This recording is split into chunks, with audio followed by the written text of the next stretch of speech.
Well, I'm originally from Australia, and I've been in Kazakhstan now for approximately 8 winters. Us foreigners often describe how long we've been in Kazakhstan, particularly Nur-Sultan, in terms of the number of winters that we've experienced. So I think I've been here for about eight winters. And I'm mainly here because of my wife, Loretta O'Donnell, who's the Vice Provost for Academic Affairs. My background is not so much in academic ranks. I'm not really an academic, I'm more a practitioner. Back in Australia, I was the CEO of a publicly listed company for around 9 years. And I've been involved in quite a wide variety of startup organizations, either as CEO or as a director or as an investor. And I guess that sort of business experience is the reason why the Graduate School of Business reached out and asked if I'd be interested in helping to create and teach on this core course in business, Biz 101, which I've been doing for the last 12 months or so. Yeah.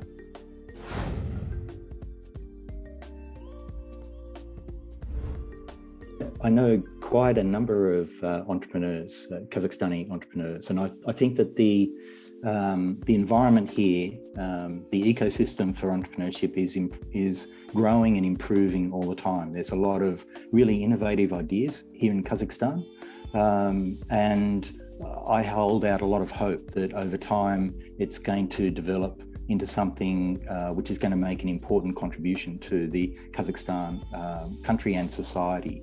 I think that actually Kazakhstan needs more entrepreneurs, and that's one of the reasons why we teach our course. I think as President Tokayev said last year in his address to the nation, he indicated that if Kazakhstan is to achieve its long-term national goals, then it needs to both diversify its economy and also become a more technology-based economy. And I believe that creating a new generation of entrepreneurs and business people was one of the 7 basic principles that he talked about in that address. So I think it's recognized that entrepreneurship is important to Kazakhstan and will continue to become increasingly important as we go along. And I hope that our course can maybe help to inspire more students to get involved in being an entrepreneur.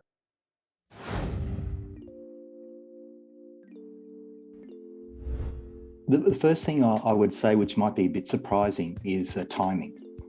So some of the evidence suggests that one of the biggest factors on whether a startup is successful or not is actually the time at which it starts. So timing is an important thing. Secondly, I would say the team. There's I guess a myth that most successful startups are based around, a single individual, a hero. We talk a lot about Steve Jobs and, a lot of the other very successful entrepreneurs, Elon Musk, for example. But the reality is that none of those people really started their organizations by themselves. It's always a team. And particularly when you're starting off, and this really comes to the third factor, which is being comfortable with being able to make decisions under conditions of extreme uncertainty. That's really what an entrepreneur is doing, having to make decisions when it's very uncertain about what is the correct decision. Because when you're starting something new, when you're doing something which has never been done before, creating a new product or service which has never been created before, then you've got nothing to really base your decisions on. And so you've got to be comfortable in being able to make decisions under that condition of uncertainty. And there's a lot of evidence to show that if you work in a team, then you can come up with better decisions, because we all have different perspectives on things. And so if you've got a team that has those different perspectives, then hopefully you can come up with better decisions.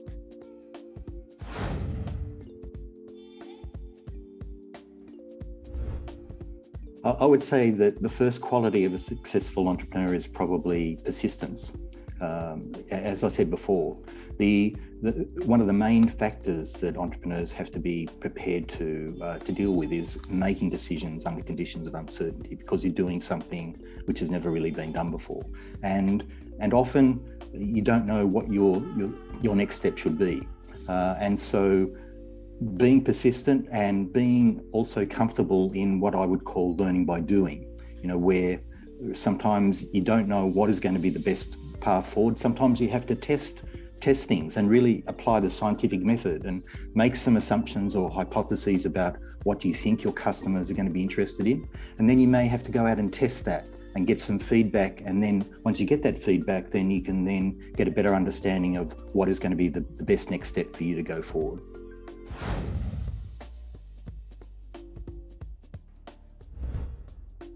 Okay, that's a challenging question, and maybe this will be somewhat controversial, but I tend to regard businesses and the value of a business as sort of representing the long-term prospects of the business. So there's I guess a theory that we would talk about in our course, where we're saying that the value of a business is really represented by the net present value of its future cash flows. So the value of a business really is represented by what its earnings are going to be in the future, discounted back to the present day. Now, at the moment, my observation would be that a lot of organisations that you can invest in don't really reflect their long-term prospects. There's, I guess, maybe a disengagement between what their long-term prospects are and the potential that's built into their share prices at the moment. So some people are quite comfortable in sort of trading the momentum of a share price. If you're a professional share trader, then you can do quite well that way. But my personal view is that ultimately the value of any business is reflected by its essentially its future earnings, and so that's what you want to be looking at when you invest in something. What are its long-term future earnings going to be like, and invest on that basis. Okay, so you're saying that we should invest in a long-term business. Okay, that would make more sense. Yeah. Yeah, I think over the long term, the evidence suggests that investing in shares, it can be a good investment. They go up and they go down. I think everything, runs in a cycle. At the moment, we're in very much an up cycle. Some people would argue, probably myself as well, that many stocks are overvalued at the moment, and there will be some correction. But if you have a long-term perspective, you invest in solid businesses, and potentially high quality businesses, then you can do well over the long term. And I think, for me as an investor, what I'm interested in, just as a basic investment principle, is to buy low, sell high. And so that's one of the attractions of investing and being involved in startups, where you can really get in on the ground floor, and then you have the opportunity, if your startup can do well, to really make a lot of money as it grows and develops.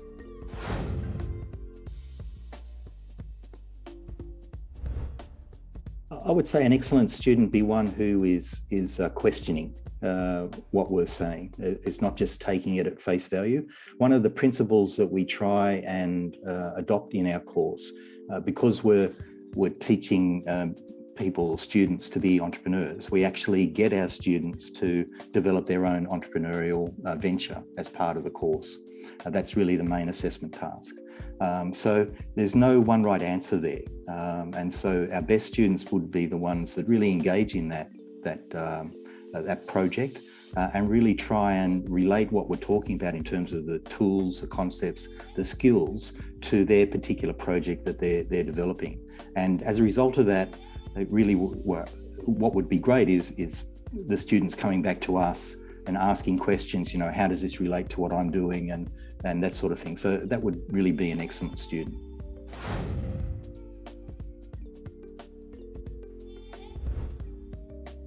I guess my main objective, if I can say two objectives. The first objective would be to encourage more students to become entrepreneurs, because as I mentioned before, I think that entrepreneurship is important for Kazakhstan's future. And there's a sense, I think, among many of us that you're either born as an entrepreneur or you're not. You either have it inside you or you don't. But that's not true. Anyone can learn to be an entrepreneur. and entrepreneurs can come from anywhere. And so I would hope that we can give our students the skills and the tools and the concepts, and hopefully some inspiration to perhaps consider being an entrepreneur when maybe they hadn't thought of that as a career path in the past. So that's the first thing. And then the second thing is, we understand that students have many diverse career paths that they're going to pursue, that not everyone is going to be interested in being an entrepreneur. But I would like to think that we, in our course, can give every student some life skills that can help them in whatever career they choose. And I think a great example of what I'm talking about here is just the COVID-19 pandemic that all of us have experienced over the last 20 months or so. So I think it's become clear to all of us that the world that we live in is full of volatility and uncertainty, complexity and ambiguity. And in some ways, that's the life of an entrepreneur. As I mentioned a couple of times, being an entrepreneur, you have to get used to making decisions under conditions of uncertainty. And I think all of us over the last 20 months have found that we have to exist and make decisions under conditions of very extreme uncertainty. And so I would like to think that in our course, we can give students some skills and some concepts and tools that even if they are not inclined to become an entrepreneur, it can help them make decisions under conditions of uncertainty in whatever career they choose, and even in their personal lives as well. So that's really the two things that I would like to think students can get out of the course.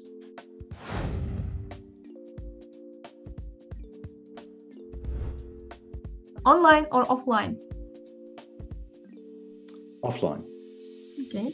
Take risks or be stable? Take risks. Useless startup with high chances of success or useful startup with low chances of success? A useful startup with lower chance. Useful one, yeah. Okay. An independent project with a small budget or a state project with a large budget? Independent project with a small budget, yeah. Okay. Paid business intensives or business 101 course? What was the first one again, sorry? Paid business intensives. Paid business, business 101, of course. Yeah, yeah sure. Yeah. 6 small businesses or 21 large companies? I'm sorry, 2 large companies or 6 small businesses? What would you choose? That's a harder one. I would probably just go for the 6 small businesses. Yeah, just for diversification. Yeah. Okay. Shares or cryptocurrency? Shares. Creativity or strict adherence to rules? Creativity. Active or passive rest? Active. Okay, thank you. That was all. Thank you very much for all your answers. We really appreciate it.